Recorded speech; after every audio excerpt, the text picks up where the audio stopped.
The space station Harmony 7 hung in the void like a silver needle against the stars. It was built exactly halfway between human space and Althery territory. Nobody owned it. Nobody controlled it. That was the point. Hannah Kim pressed her face against the small window of the transport shuttle. She had never seen anything like Harmony 7 before. The station was massive, with spinning rings that created artificial gravity. Lights moved along its surface like flowing water. It was beautiful and strange at the same time. First time seeing a neutral station? Asked Captain June Park from the seat behind her. Hannah nodded. She was 24 years old, and this was her first real diplomatic mission. 6 months ago, she had been working as a translator in Seoul. Now she was heading to meet aliens from another star system. "It's bigger than I thought it would be," she said quietly. Captain June smiled. He was a tall man with kind eyes and gray hair at his temples.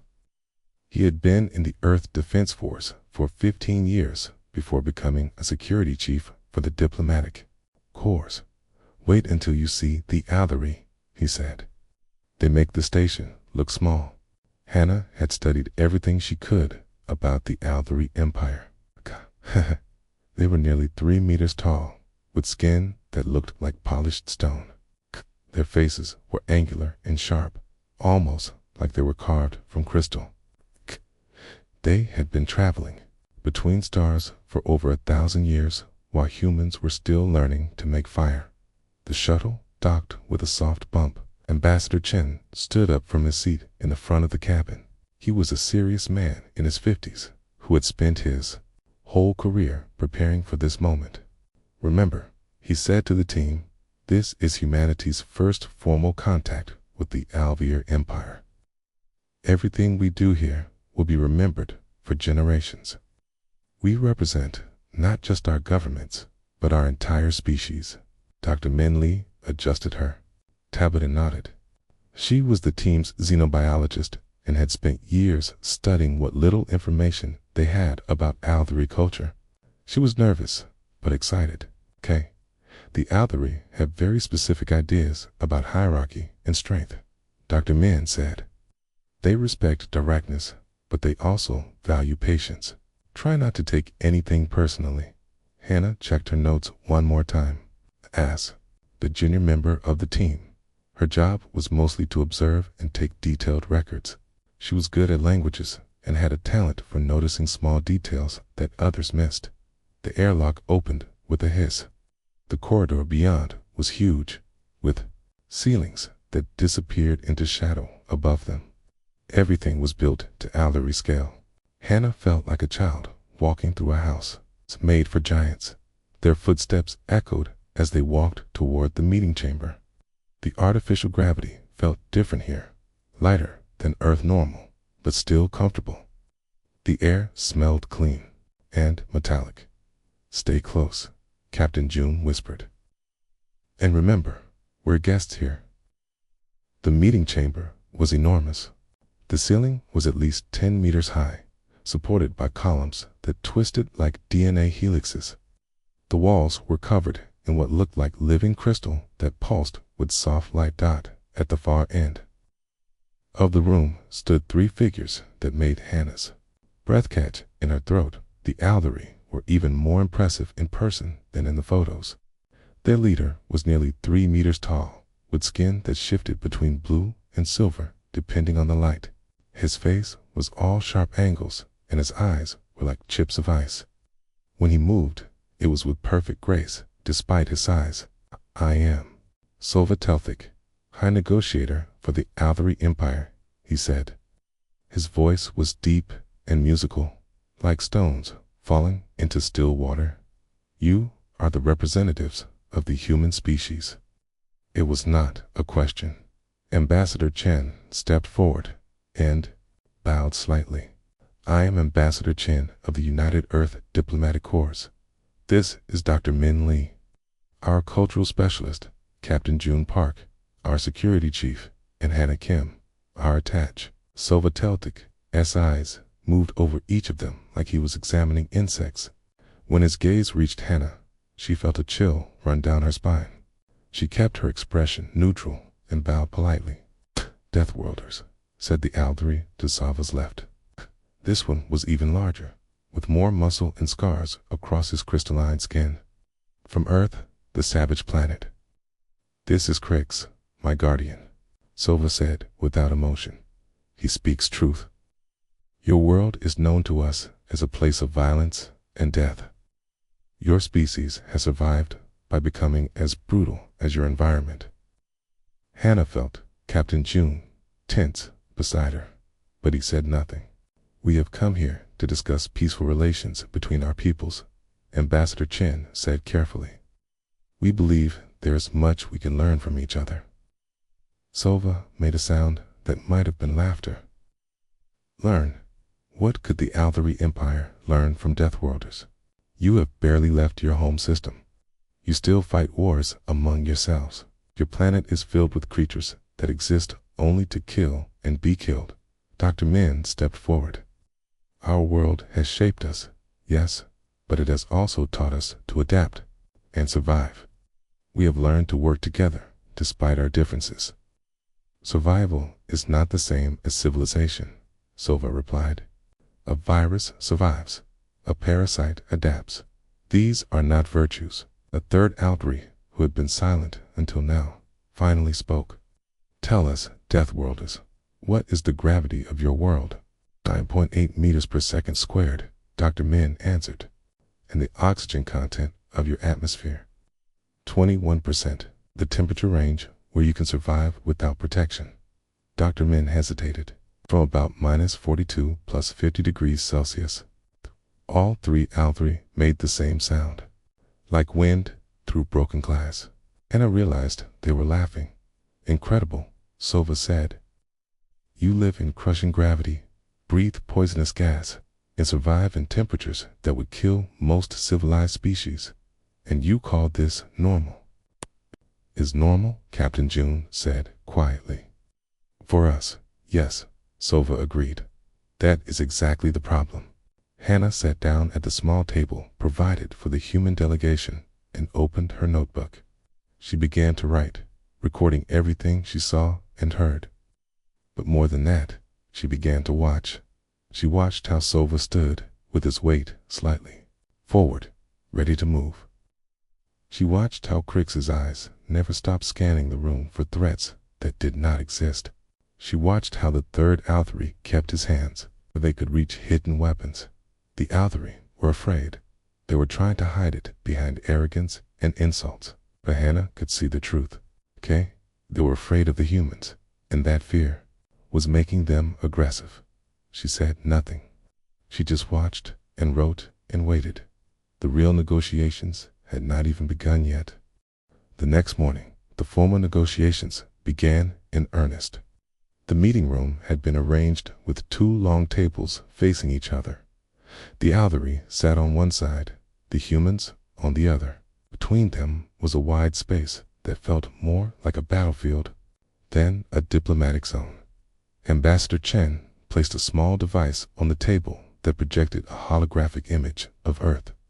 The blue and green planet slowly rotated in the air, showing white clouds swirling over the continents. This is our world, Ambassador Chen said. We call it Earth. It is the birthplace of humanity and home to over 8 billion of our people. Sova Talthik leaned back in his chair, which was 3 times the size of any human furniture. His crystalline features caught the light as he studied. The projection.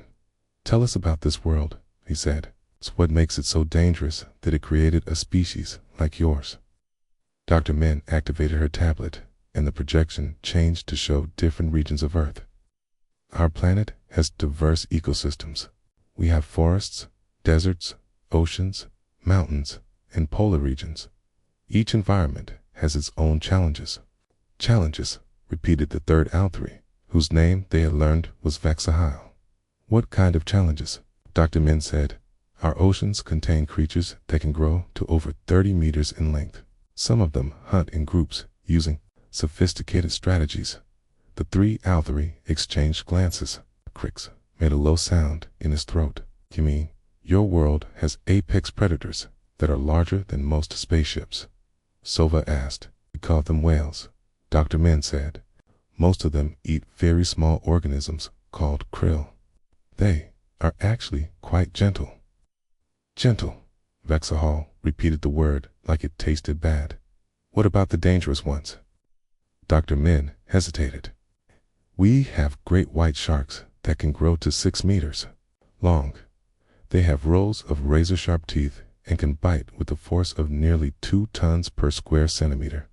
Crix stood up suddenly, his chair scraping against the floor. Okay, and humans swam in the same water as these creatures.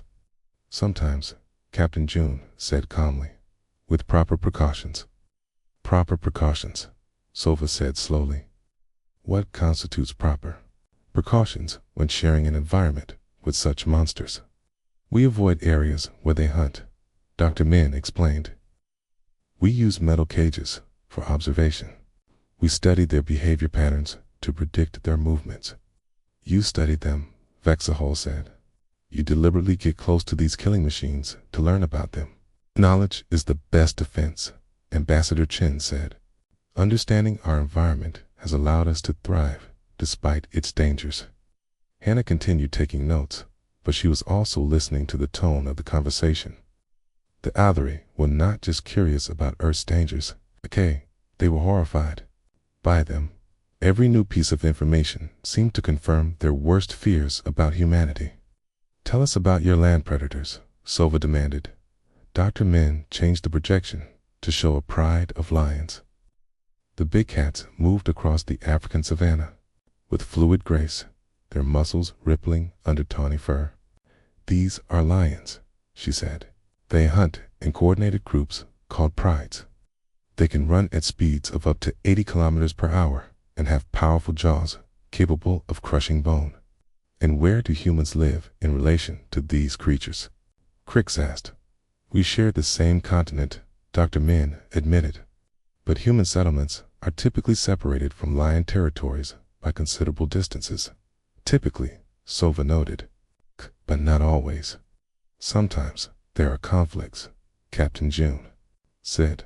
When human expansion encroaches on natural habitats, or when drought forces animals to seek water near human communities. Conflicts, Vexahol said. How do you resolve these conflicts? We try to relocate the animals when possible, Dr. Min said. We build barriers to keep them away from populated areas. We educate people about how to behave safely in areas where dangerous animals might be present. And when relocation and barriers fail, Sova pressed, the room fell silent. Hannah looked up from her notes to see all 3 Althari staring at the human delegation with intense focus. Sometimes, Ambassador Chen said carefully, more direct action is necessary. Direct action, Crix repeated. You mean you kill them? It's a last resort, Dr. Min said quickly. We prefer non-lethal solutions, whenever possible. But you are capable of killing creatures that size and strength, Sova said. It was not a question. When necessary, Captain June said, for protection. Sova stood up, his full height making him tower over the human table. Let me understand this correctly. Huge regularly encounters creatures capable of killing you easily. You study these creatures. You live alongside them. And when they threaten you, you kill them. That is a simplified version of a complex relationship, Dr. Min said. Complex. Sova laughed, the sound like breaking glass. There is nothing complex about it. Your species has been shaped by constant warfare with your own planet.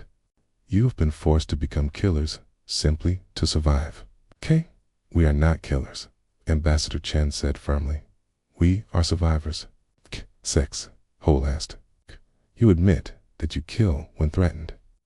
You have developed weapons and strategies specifically for destroying creatures larger and stronger than yourselves.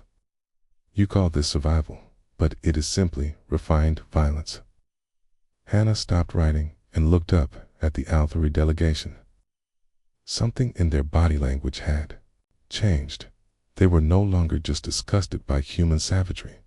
They were beginning to calculate what it meant. How many species in your world are capable of killing humans? Sova asked. Dr. Min consulted her tablet. That depends on the definition of capable. If we include venomous creatures, diseases, and environmental hazards, the number would be in the thousands. Thousands, Crick said quietly. But humans are the apex predator on our world, Captain June added. We are at the top of the food chain, the apex predator, Sova repeated.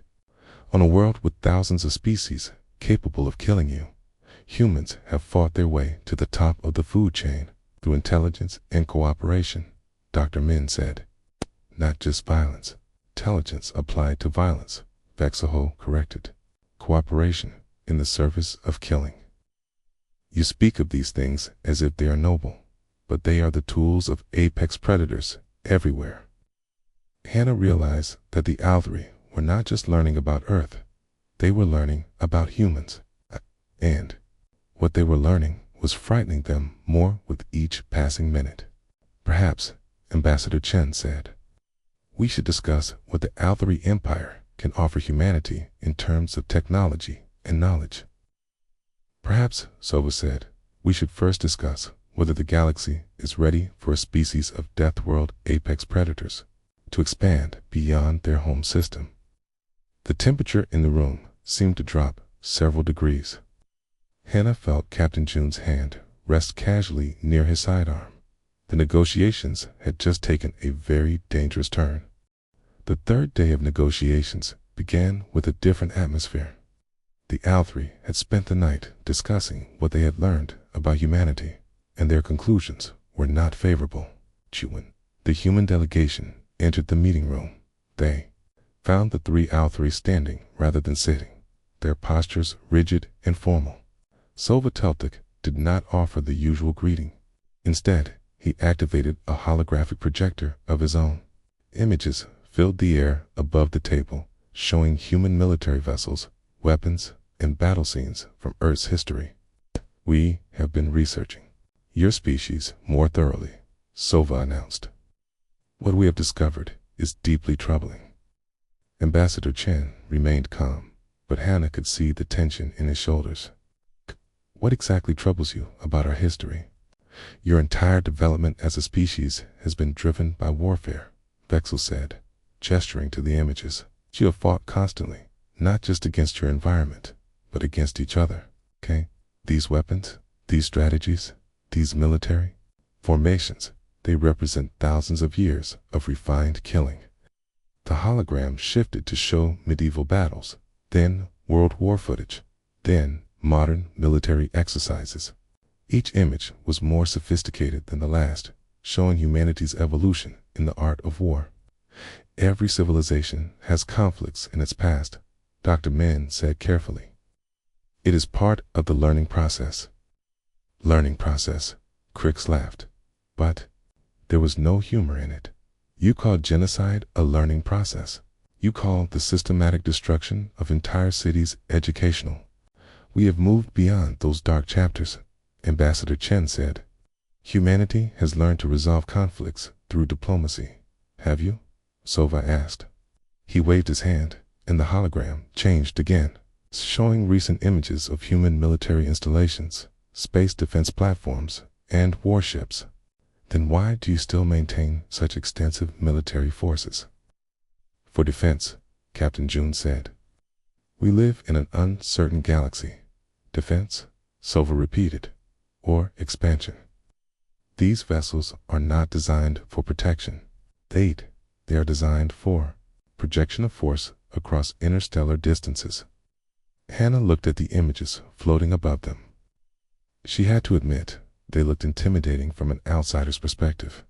Human military technology was built for efficiency and effectiveness, with clean lines that suggested lethal purpose. We seek peaceful exploration and trade, Ambassador Chen insisted. Our military exists to protect our interests, not to threaten others. Your interests, Vexahol said. And what happens when your interests conflict with the interests of other species? What happens when diplomacy fails? The question hung in the air like a threat. Hannah felt her pulse quicken, though she kept her expression neutral. We hope such conflicts can be avoided through mutual understanding, Dr. Min said. Hope, Silva said. But you prepare for war. He gestured again, and the hologram showed detailed schematics of human weapon systems. Particle beams, kinetic, missiles, fusion warheads, all the tools of interstellar warfare. These weapons are capable of destroying entire planets, Crix observed. Why would a peaceful species develop such devastating capabilities? The same reason you carry weapons, Captain June said, nodding toward the authority's visible sidearms. 'Cause peace is only possible when all parties respect each other's strength. Our weapons are ceremonial vexahile, protested Simics, of rank and tradition. Are they? Captain June asked quietly. Because I notice they're all loaded. His observation sent a chill through the room. Canna realized that Captain June had been studying the Al-3 just as carefully as she had been, noting details that others missed. Silva's crystalline features hardened. We came prepared for the possibility that Deathworlders might not understand civilized discourse. And we came prepared for the possibility that our hosts might not be as peaceful as they claimed, Captain June replied. The standoff stretched for long seconds. Hannah could feel the weight of weapons on both sides, the careful positioning of bodies, the calculation of angles and distances that both species were unconsciously performing. This is exactly what concerns us, Silva said finally, aiming in a diplomatic setting. Your species defaults to threat assessment and combat preparation. You cannot help yourselves. Neither can you, Hannah said quietly. It was the first time she had spoken during the formal negotiations. Everyone turned to look at her, surprised by the interruption. Explain, Silva demanded. Hannah closed her notebook and looked directly at the Al-3 leader. You've been positioning yourselves for combat since we arrived. Crix has checked every exit and calculated fire angles to each of our positions. Vexahel keeps his hand near his weapon. You've been doing exactly what you accuse us of doing. That is standard security protocol, Crix said defensively. So is ours, Hannah replied. The difference is that we don't pretend otherwise. Silva's eyes narrowed. You think you understand us, Deathworlder. I think you understand us better than you want to admit, Hannah said. That's what frightens you. The temperature in the room seemed to drop another few degrees. Silva took a step forward, using his height to loom over the human delegation. What frightens us, he said slowly, is the prospect of apex predators spreading across the galaxy. Your species has dominated one of the most dangerous worlds known to exist. You have turned warfare into an art form. You have weapons capable of sterilizing entire star systems. But now you want to expand beyond your borders. You want to join the galactic community, Ambassador Chen said firmly. The galactic community. Silva laughed. You mean you want to hunt in new territories? That's not true, Dr. Min protested. Isn't it? Vexel activated another hologram, this one showing human colonial plans and expansion routes. These are your proposed settlement patterns. Notice how they follow the same strategic principles as military campaigns. Secure key systems first, establish supply lines, build forward bases, then expand outward in all directions. That's just efficient colonization, Ambassador Chen said. It's conquest, Crix stated flatly. Slow, patient, systematic conquest disguised as peaceful expansion. You're seeing threats that don't exist, Captain June said. Are we? Silva asked. He leaned forward until his face was only a meter from the human table. Tell me, Captain, if humanity encountered a species that threatened Earth, what would you do? Captain June met his gaze steadily. Whatever was necessary to protect our people. Whatever was necessary, Silva repeated, including genocide. That was the only option to ensure human survival. Then yes. The admission felt like a stone into still water, sending ripples of shock through the room. Dr. Min looked at Captain June with wide eyes. Ambassador Chen closed his eyes briefly, knowing that the negotiations had just taken a catastrophic turn. But Hannah noticed something else.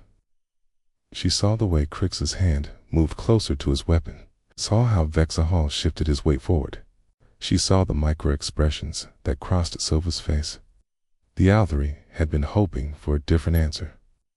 They had been hoping that humans would deny their capacity for ultimate violence. Instead, they had received confirmation of their worst fears. "Then you admit it," Silva said softly. "Yes, you are exactly what we suspected. Deathworld predators with the technology to threaten entire civilizations." "We are survivors," Ambassador Chen said. "Nothing more, nothing less. Survivors who will commit genocide to protect themselves," Vexahol said. "Do you not see why this makes you too dangerous to allow expansion? Do you not see," Captain June replied, "that trying to cage us makes you our enemy?" The words hung in the air like a declaration of war. Hannah felt the moment when everything changed, when diplomacy died and something much more dangerous took its place. She remained perfectly still and continued to watch. The moment after Captain June's words hung in the air like smoke from a weapon. Everyone in the room understood that diplomacy had just died. What remained was the question of what would replace it. Silva Telthic straightened to his full height, his crystalline features catching the light in sharp angles. His voice, when he spoke, was cold and final. "Then we have our answer," he said. "Humanity is exactly what we feared. Species of apex predators with interstellar capabilities and no moral constraints. The Althari Empire cannot allow such a threat to exist unchecked." "You're making a mistake," Ambassador Chen said, but his voice lacked conviction. The negotiations were over. Everyone knew it. The only mistake, Vexahol said, would be allowing Deathworlders to spread their violence across the galaxy. Your species must be contained to your home system. By force, if necessary. Crix stepped forward, his massive frame blocking the light from the ceiling. His hand rested on the weapon at his side, not quite drawing it, but making his intentions clear. "Your technology is impressive for primitives," he said, looking directly at Captain June. "But you are still just Deathworlders, still just animals that learn to use tools." Captain June's jaw tightened. His own hand moved toward his sidearm, a motion so subtle that most people would have missed it. But Hannah saw it. And she saw something else. She saw the exact moment when Crix made his fatal error. "Your females, especially," Crix continued, his voice filled with contempt. "On civilized worlds, we protect our females from danger. They are too valuable to risk in combat or politics, but you bring yours into situations like this." He gestured dismissively toward Hannah and Dr. Min. "Suppose on a death world, even the females must be expendable." The words hit the room like a physical blow. Dr. Min gasped. Ambassador Chen's face went pale. Captain June's hand stopped moving toward his weapon and instead clenched into a fist. But it was Hannah who reacted most strongly. She went completely still, not the stillness of shock or fear, not the frozen paralysis of someone who had been insulted or threatened. This was something else entirely. This was the absolute motionless state of a predator that had just selected its target. Hannah had been quiet throughout the negotiations, taking notes, observing, learning. The Althari had dismissed her as unimportant, a minor functionary whose only job was to record the proceedings. They had made the mistake of thinking that quiet meant harmless. They were about to learn how wrong they were. The silence stretched. 1 second, 2 seconds, seconds.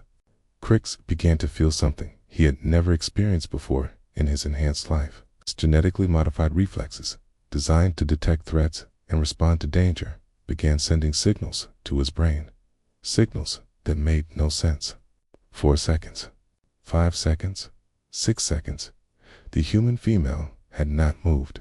She had not spoken. She had not made any threatening gestures.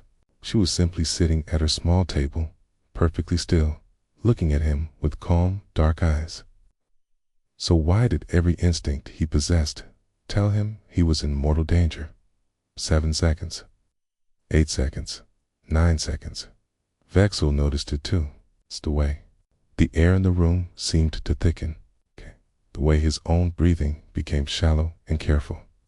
The way his enhanced senses, bred and trained over generations of Aldery evolution, screamed warnings that his rational mind could not understand. 10 seconds. 11 seconds. 12 seconds. Captain June recognized what was happening and slowly, carefully, moved his hand away from his weapon. Dr. Min took a step back from the table. Even Ambassador Chen, despite his decades of diplomatic training, found himself holding his breath. They all knew what they were seeing, even if the Aldery did not. They were seeing a human being decide whether or not to kill someone. On the 12th second, Hannah blinked once, slowly, and the spell was broken. "Expendable," she said softly. Her voice was conversational, almost gentle, as if she were discussing the weather. "That's an interesting word choice." His felt sweat began to form on his crystalline skin. His hand, which had been resting confidently on his weapon, now trembled slightly. He did not understand what had just happened, but he understood that something fundamental had changed in the room. "I want to make sure I understand your position correctly," Hannah continued in the same calm tone. "You believe that human females are weak and expendable because we participate in dangerous activities alongside our males. That is correct," Sova said, though his voice was less certain than before. "And you believe this because Aldery females are kept safe from harm." "They are protected," Vexahal said, "as they should be."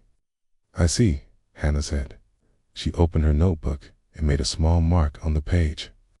"And how many Aldery females have you brought on this diplomatic mission?" The question hung in the air. The answer was obvious. There were no Aldery females present. "This is a dangerous mission," Crick said defensively. "It would be inappropriate to risk their safety." "Dangerous," Hannah repeated, as if tasting the word. "You considered diplomatic negotiations to be dangerous, dealing with Deathworlders. Yes, but you brought weapons. For protection." "Protection from what?" Crick's mouth opened and closed without sound. He was being led somewhere he did not want to go, but he could not see the trap until it was too late. "Protection from us," Hannah said, answering her own question. You came to a diplomatic meeting armed because you were afraid of unarmed humans." "We came prepared," Sova said. "You came afraid," Hannah corrected. "And now you want to know something interesting." "You should be." The words were spoken in the same gentle tone she had used throughout, but they hit the room like a lightning strike. Suddenly, the 12 seconds of silence made perfect sense. Suddenly, the primitive warnings that Crick's enhanced senses had been screaming became crystal clear. He was standing 3 meters away from something more dangerous than himself, and that something was a young human female who had been sitting quietly in the corner, taking notes. Crick's hand moved away from his weapon, as if it had become red hot. For the first time in his genetically enhanced life, every instinct told him the same thing. Do not provoke the apex predator. Hannah made another small mark in her notebook and continued to watch him with those calm, dark eyes. She was waiting to see what he would do next. The choice, she seemed to be saying, was entirely his. When Hannah finally spoke again, her voice remained soft and conversational. She could have been discussing the weather or asking about lunch plans. The tone made her words infinitely more terrifying. "Would you like to know what I've been doing while you've been talking?" she asked, looking directly at Crick's. The Aldery warrior said nothing. His hand had moved completely away from his weapon and now hung at his side. Sweat continued to form on his crystalline skin, despite the cool temperature of the room. "I've been taking notes," Hannah continued, but not the kind of notes you'd think. She turned her notebook around so everyone could see the page. Instead of diplomatic observations, the paper was covered with detailed sketches and measurements, diagrams of the room layout, angles and distances, technical drawings of Althry anatomy with specific points marked in red ink. I've been cataloging weaknesses, she said in that same gentle voice. It's something humans do automatically. We can't help it. It's how we survived on our death world. Sova Telthik took a step backward despite himself. What are you talking about? Your species is impressive, Hannah said, making another small mark in her notebook. Strong, fast, enhanced reflexes, but enhancement has weaknesses. Your muscle density makes you powerful, but reduces your flexibility. Your crystalline bone structure can withstand tremendous force, but shatters under precise impacts. She pointed to a spot on her diagram of Althry anatomy. There's a nerve cluster right here, just below the third vertebra. A sharp blow would cause paralysis. Your enhanced reflexes would actually work against you. The faster you try to move, the more damage you would do to your own nervous system. Vexahol made a sound like breaking glass. You are threatening us. No, Hannah said calmly. I'm educating you.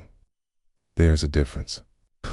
She turned to a new page in her notebook, revealing more diagrams. These showed the layout of the room with movement patterns drawn in precise lines. Crix is standing 2.7 meters away from me, she continued. His reaction time, even with enhancements, is approximately 0.3 seconds. Human baseline reaction time is 0.25 seconds. I'm faster than baseline. She made another mark on the page. There are 17 objects in this room that could be weaponized. The crystal formation on the wall would produce shards with excellent penetrating capability. The gravity generator creates a magnetic field that could be used to accelerate metal objects. Even this chair has structural weak points that would allow it to be broken into effective clubs. Captain June watched the exchange with growing amazement.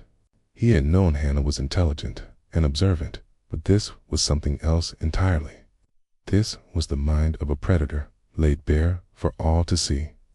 The lighting system is controlled by pressure sensors in the floor, Hannah continued, as if giving a lecture. Disabling the lights would create tactical advantages for someone familiar with the room layout.